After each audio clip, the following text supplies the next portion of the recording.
noite. Hoje a gente vai falar sobre o preparo de xarope simples e também para aqueles pacientes que não podem, com a sacarose, que é o xarope para pacientes diabéticos, tá bom? Então vamos lá. Os xaropes são formas farmacêuticas líquidas concentradas de um açúcar, Frequentemente a sacarose. A sacarose ela representa 2/3 dessa formulação, tá bom? É um aditivo, que a substitua com ou sem acréscimo de outros solutos e princípios ativos. Quanto ao líquido, dissolvente, utiliza-se perfeitamente a água ou outros líquidos medicinais fortemente aquosos. Tá? Em relação às características físico-químicas, são formulações de alta viscosidade com densidade que varia de 1,3 a 1,33, isso a 15 graus Celsius. Tá? Então, os xaropes, eles são uma das formas farmacêuticas mais utilizadas na administração de medicamentos orais em solução.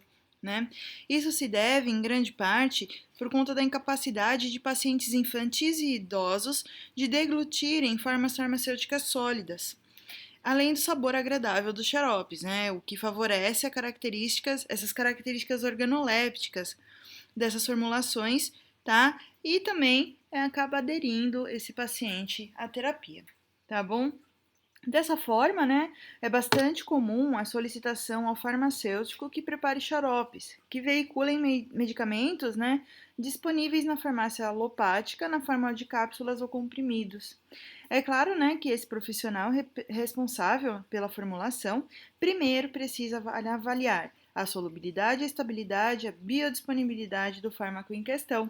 Nós temos que observar se não vai haver uma separação, dos compostos desse xarope e também se ele não vai sedimentar, se eu não vou tirar a estabilidade, se eu não vou impedir a absorção pelo organismo. Tudo isso precisa ser analisado no momento em que você formula um xarope, ok? Então, das vantagens que a gente utiliza, os xaropes, destaca-se exatamente isso, o fato de administrar um meio agradável esses fármacos que têm um sabor ruim, o que aumenta a aceitabilidade dos pacientes ao medicamento. Além disso, o fato de conterem pouca ou nenhuma porção de álcool também aumenta a aceitação dos pais, É bastante interessante essa questão quando a gente vai falar de xarope, porque pensa assim, xarope sempre para o público infantil, E o público idoso também faz muito uso dos xaropes.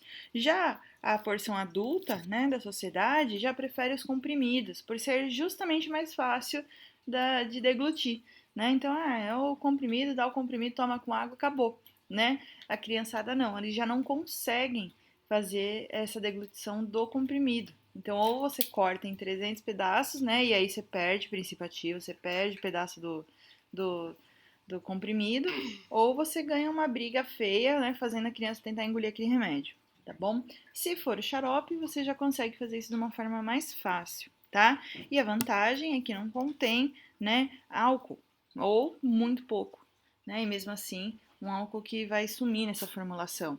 Então, facilita bastante a ideia da aceitação da terapia.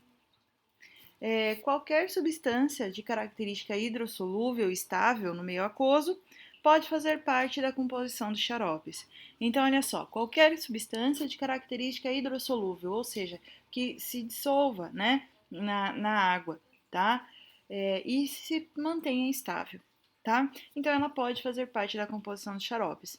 No entanto, deve ser considerada a compatibilidade entre o fármaco e os demais componentes da formulação, Não é só a base de sacarose, que a gente usa na formulação dos xaropes, tá? Como a gente vai ver já já.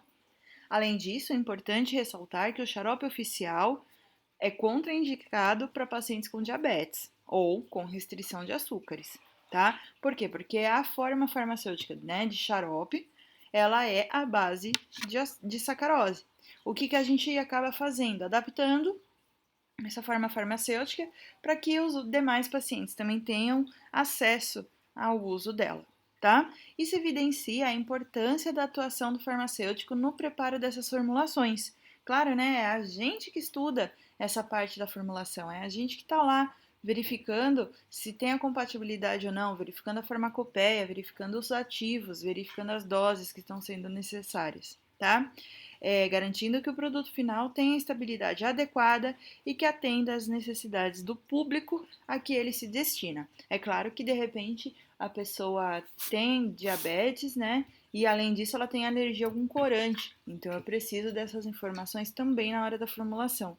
Senão, eu acabo poupando um problema e recebendo outro, né?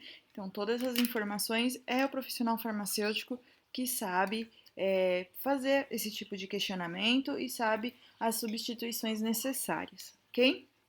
Os xaropes, né, constituem uma das formas farmacêuticas líquidas mais utilizadas na clínica atual. Então, eles podem ser direcionados para os diferentes públicos. Podem ser preparados à base de sacarose ou dos seus substitutos, né? Que mantenham pelo menos uma proximidade da viscosidade e o dulçor, ou seja, a quantidade de sensação açucarada, né? Que são semelhantes àquelas produzidas com a sacarose, tá? Com ou sem a adição de outras matérias-primas nesse produto final. Então, pode ter lá um aroma, pode ter uma cor, né? Ou não precisa ter nada, tá bom?